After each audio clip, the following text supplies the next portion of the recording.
In this video, I'm going to show you how to use Bookmap CVD indicator. Now to do this, first you want to of course open a chart you want to use, and then you want to go to the top here, top left, and you want to click on this Studies Configuration button. In here you'll see a bunch of different things, and the second one should be Cumulative Volume Delta, which of course is the CVD over here. So I'm going to click on it over here, and it's going to add it down here at the bottom, as you can see in the back.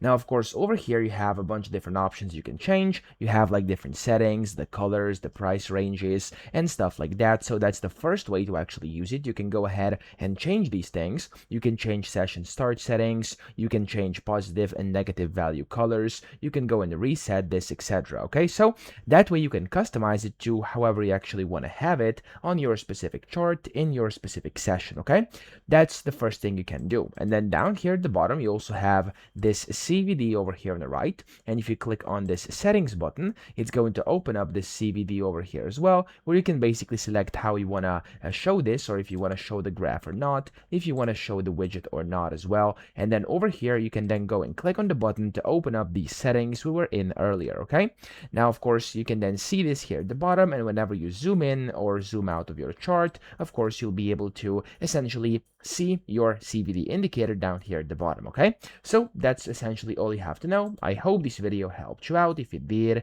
please subscribe to the channel and help me out as well.